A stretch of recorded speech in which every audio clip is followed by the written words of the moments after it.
maa ngi nuyu mbooloo mi yëpp di jiital si nuyoo bi kii fii njëkk représenté le chef de village de Thiéyène di ko naan yal na ko yàlla may wér-gu-yaram parce que dégg naa dafa xaw a feebar tuuti waaye ku sawar la si dëkk bi te ku nekk vraiment liggéeyal le chef de village de Thiéyène di ko remercier au passage di ko féliciter parce que xam naa taxawaayam si dëkk bi ak taxawaayam si màggal bi bu fi teewee rek xam naa ne gàllankoor la ñun xam nañ ko bu baax a baax mais nag aussi di féliciter le porte ki ko représenté vraiment mot na ko Pape Diagne et son discours vraiment di doon tubaab lu ñuy wax xam nga pël laa dégguma la bu baax mais c'est un discours émouvant et qui tient franchement wax dëgg yàlla kaddu yi mu root fii yi mu jot a root fii kaddu yu am solo la yar ak teggin nga xam ne kii muy wax lu sell la ci moom lu jóge ci xolam la te lu dëggul ci moom parce que wala def ne ndimbal na ci fekk loxol borom parce que moom déjà su ko mënoo rek mu defar ko donc waa Thiéyène d'abord nañu xam ne ñoom moom Thiéyène d'abord tekkiwul ne état day désengagé wu déedéet mais lépp lu fi baax d'abord waa Thiéyène ñoo koy jëriñu kon ni ngeen defee ren ngeen nekk benn ala kulli encore sama mbokk pël yi ñëw def ubbite bu am solo bu mel nii tànk boobu ngeen war a doxe ngeen xam ne pël yi wolof yi benn lañ yéen ñëpp yéen a moom dëkk bi yéen a moom Thiéyène état bi nag ñëw fekk leen si parce que effectivement ku jóge bulal ñëw fii gis yoon bi nu mu mel dégg na fii amul courant dégg na fii ba léegi case de santé la loolu jaratul doléance yéen naan kay amuñu xam nga borom kër boo xëyee tiim sa njaboot munoo leen jox li ngay lekk doo naan war ñu lekk xam nga war nañu lekk de waaye nag dangaa yorul wala dafa goo ko tey si tey état bi gis na lii dégg nañ ko te lii incha allahu rabbi yàggutul du ma naan déwén na wala ren déedéet damay naan rek yàggutul parce que jàmm bi am fii si Thiéyène ba lii am ba màggal bi mel tey am dayo bi mu dayoo tey bi nga gis oto yi fi nekk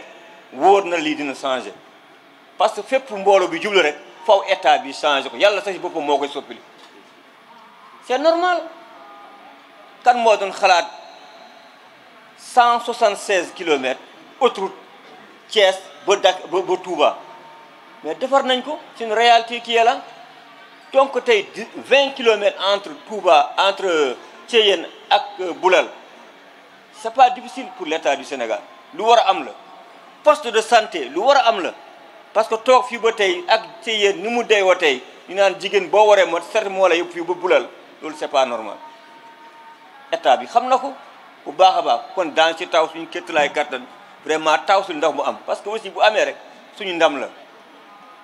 ah état bi nag yéen ñëpp gis ngeen yoonu Boulal non Daara Louga nu mu mel tey képp ku fi jaar xam na yoon bi nu mu mel état bi voté na budget am ren 20 milliards pour defaraat tali bi diggante Louga ak Daara am nañu yéene nag incha allahu rabbi si biir tali boobu daañu programmer ñu ñuulal diggante Boulal ba Thiéyène bi ñu fa yem sax bërëb yu sell yu fi nekk sax suuf si nañ ko ménager def ay piste yu baax def ay garage fi oto yi mun a gaare loolu war na mun a am forage bi ñu am benn château d'eau bu dëgër boo xam ne duñ fi mar ndox di xaar ay camion war na mun a nekk donc loolu jaful état bi war na xëy na nag peut-être dafa du jotul woon waaye jot na presque boo gisee mbooloo bi fi nekk xam na ne jot état bi am na ay renseignement am na ay bët am na ay nopp lu fi xew tey Sénégal yëpp yëg na ko jarul ngay wax ñëpp xam renseignement ñu ngi fii suñu biir di rendre compte la mooy Thiéyène man du ma dugg sax ci histoire bi ngeen wax fii ci histoire boobu parce que ñëpp xam nañ ko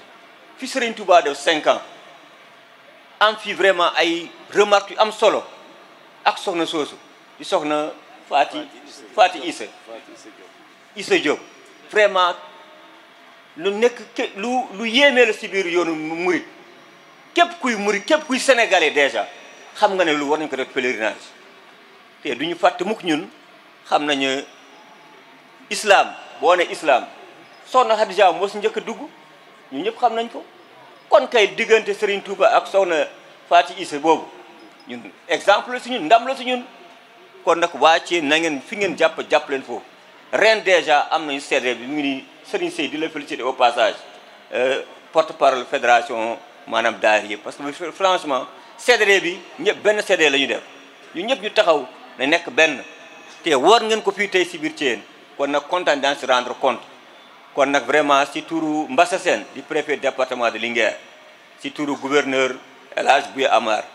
daañu rendre compte lu fi am fii si Thiéyène ak lu ñu fi gis incha allahu rabbi seulement di leen ñaan nag di ñaan sëriñ bi bu ñu fàtte ñaanal dëkk bi ñu ngi si guddeeg bëccëg waaye nañ ko gën a yokk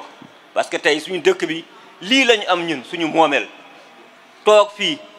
di saytu suñu histoire di wax jaar-jaaru Serigne Touba ak keneen ñu toog ñu ñëpp ñu daal di am yar ak teggin di dégloonte suñu biir loolu lañu am mais loolu mënut am fekk jàmm amul faw jàmm am si biir Sénégal pour ñu mën a toogee ni dégloonte ku ne di am fu nu mu si wax joxe xalaatam kon gis ngeen dëkk ñu wër yëpp tey fu ñu mel ñëpp ñu ngi ciit jaaxle te ñun tamit tey Sénégal mu ngi soppeeku lépp lu ñu doon ragal si ay alal mu ngi ñëw si dëkk bi di pétrole di gaz di zircon ak leneen kon faw ñun tamit ñu taxawaat defaraat suñu